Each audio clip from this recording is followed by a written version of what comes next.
Корреспонденты нашего канала Александру Тиняеву в Азербайджан пригласили представителей азербайджанской диаспоры в Рязани. Дело в том, что у них родилась идея рассказать и показать рязанцам, как и чем живет их далекая родина. Александра проехала всю страну, полюбовалась необычайными видами, изучила памятники природы и истории, подивилась обычаям. Но нам она призналась, что больше всего ее поразила поездка в город Ленкорань. Почему, вы сейчас увидите. Раньше я была уверена, что самовар можно увидеть только в русской избе, квартире, на картине, в Туле, в конце концов, но только не при въезде в один из стариннейших городов Азербайджана – Ленкорань или Лянкерань. Так и не научилась правильно произносить это название. А дело в том, что это чайный район страны, и выращенный здесь он ничуть не уступает знаменитому индийскому.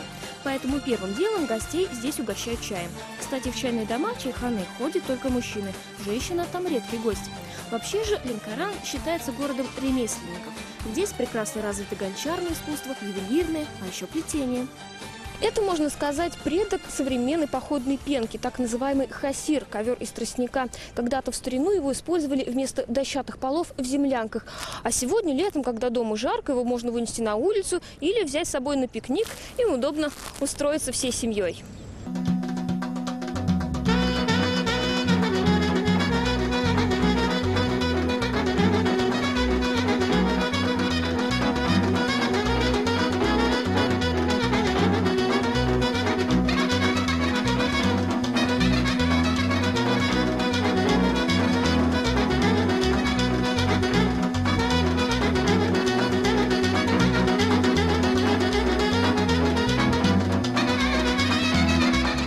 Ленкорань – маленький, тихий, но очень красивый, аккуратный городок. Танцующие музыкальные фонтаны, чистые ухоженные скверики и необычные памятники, например, театралу. В Ленкоране представления дают с 1850 года, а первый сбор театр передал беднякам.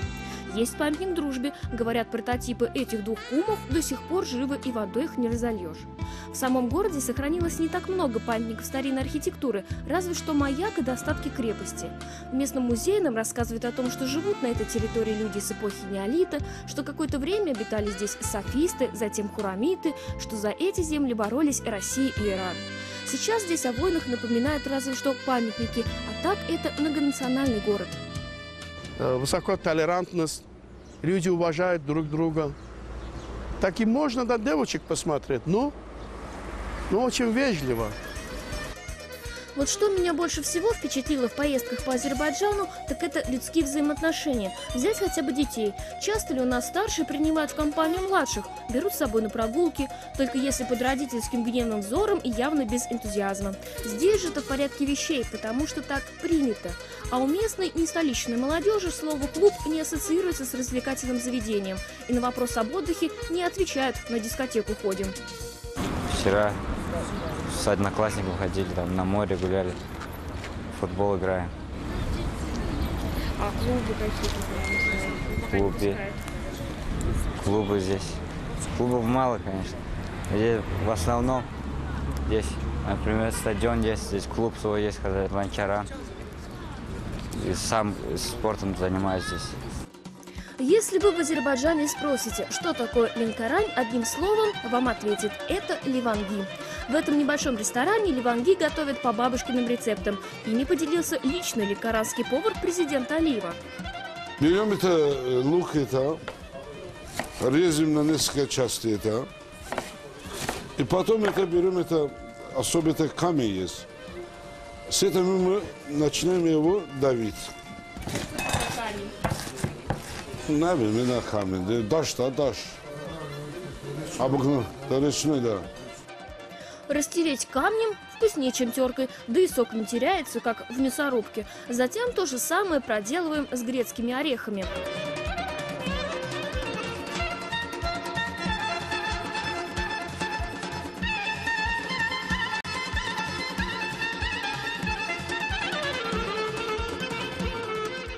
Когда все натерто, лук выжимаем через марлю.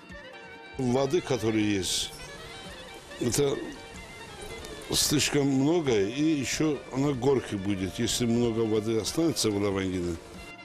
Теперь смешиваем лук с орехами, черным перцем, солью и, конечно, сумахом. Эта пряность придает блюдам кисловатый вкус и вишневый оттенок. Обязательно добавить лучевый соус и все превратить в однородную массу.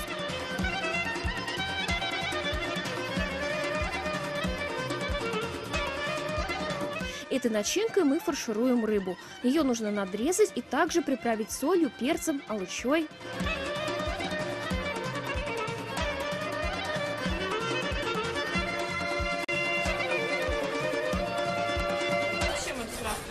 Это, нюхайте, пожалуйста, ну, как хороший его запах, это ароматный очень-то.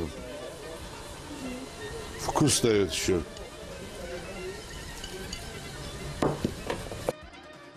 Теперь всю эту красоту нужно насадить на деревянный шампур, обвязать тростниковой веревкой и опустить в тандыр. Мокрой тряпкой обязательно надо сверху, надо смочить его. И обязательно надо вот так положить.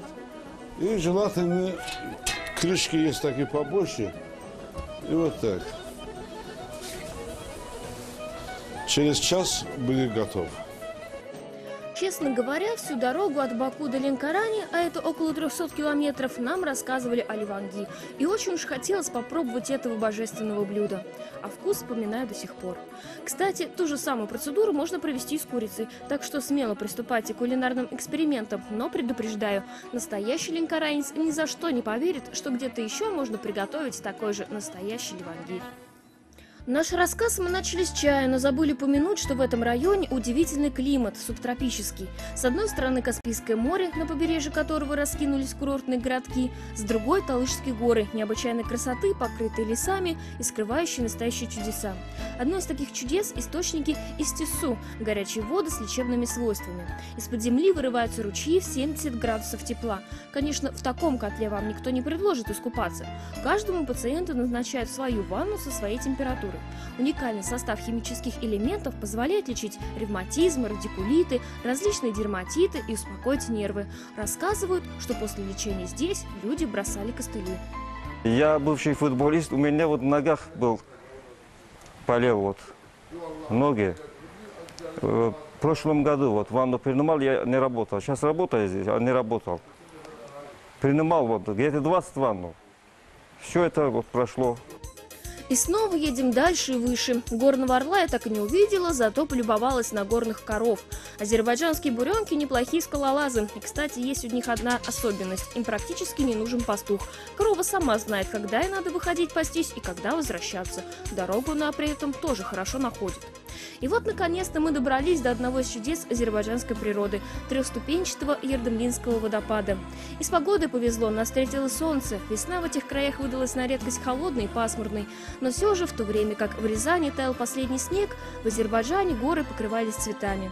О водопаде почти нет никакой информации. Правда, для того, чтобы подняться на самый верх, нам пришлось перелезть через ограду с иранской границей. Но им можно бесконечно любоваться.